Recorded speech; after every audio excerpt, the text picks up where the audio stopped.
Livro dos Médiuns, parte 2, capítulo 3, Manifestações Inteligentes. Pelo que acabamos de ver, é certo que nada revela a intervenção de uma força oculta. Esses efeitos poderiam perfeitamente ser explicados pela ação de uma corrente magnética ou elétrica ou ainda pela de um fluido qualquer. Realmente, essa foi a primeira solução dada a tais fenómenos e que, com razão, podia passar por muito lógica.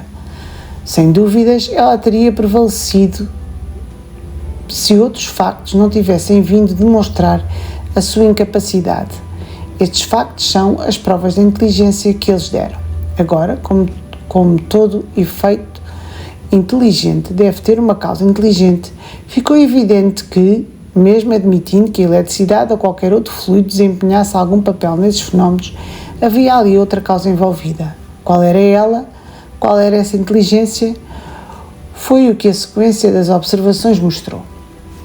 Para que uma manifestação seja inteligente, não é necessário que ela seja eloquente, espirituosa ou sábia.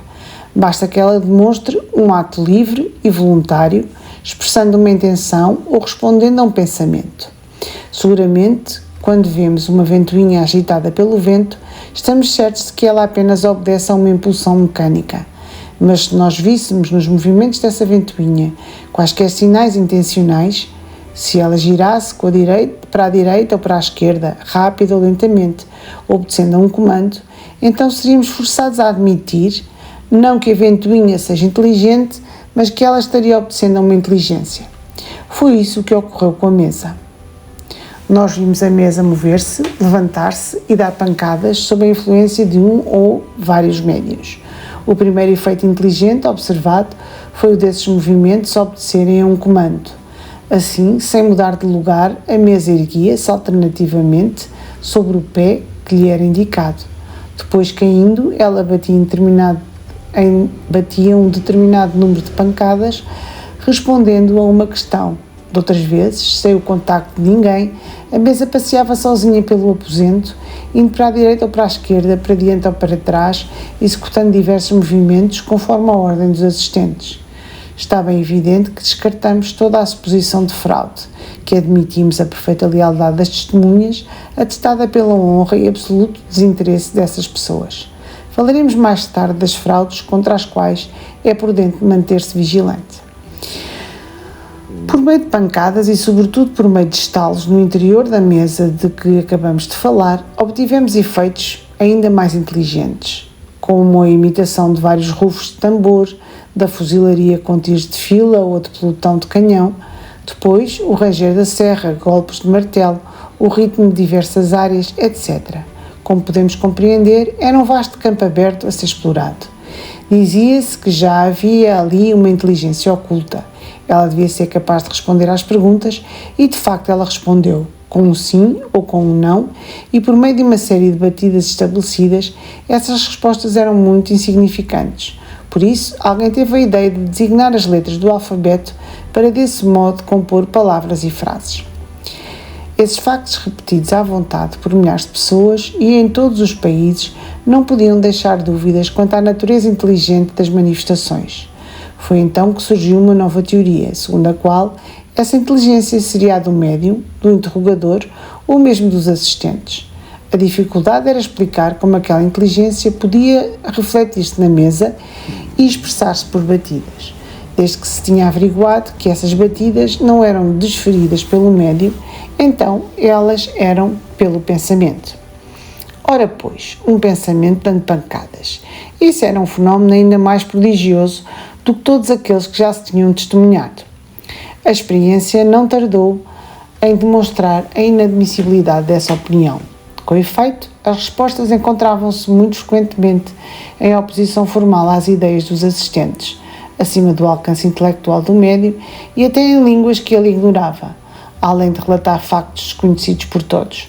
Os exemplos são tão numerosos que é quase impossível que alguém que já tenha se ocupado um pouco com as manifestações espíritas não tenha sido testemunha disso várias vezes. Citaremos apenas um que nos foi relatado por uma testemunha ocular. No navio da Marinha Imperial Francesa, estacionado nos mares da China, Toda a tripulação, desde o marinheiro até ao comandante, se ocupava em fazer as mesas falarem. Tiveram a ideia de evocar o espírito de um ex-tenente dessa mesma embarcação, morto há 2 anos. Ele veio e, após várias comunicações que encheram a todos de espanto, disse o que segue através de pancadas. Peço a vocês, neste instante, que mandem pagar ao capitão a soma de, ele indicou o valor, que lhe devo e que lamento não ter podido lhe ter reembolsado antes da minha morte. Ninguém conhecia o facto. O próprio capitão havia esquecido essa dívida. Um valor insignificante, aliás, mas consultado nas suas contas, ele encontrou uma nota de dívida do tenente cuja cifra indicada era perfeitamente exata. Nós perguntámos então do pensamento de quem aquela indicação poderia ser o reflexo. Aperfeiçoou-se a arte de se comunicar através das pancadas alfabéticas, mas o processo era sempre muito demorado. Entretanto, algumas dessas foram obtidas com uma boa extensão e com interessantes revelações sobre o mundo dos espíritos. Os próprios espíritos indicaram outros meios e é a eles a quem devemos a indicação das comunicações escritas. As primeiras comunicações desse género ocorreram adaptando-se um lápis ao pé de uma mesa leve colocada sobre uma folha de papel. Posta em movimento, por influência de um médium, a mesa então começou a traçar caracteres, depois palavras e frases.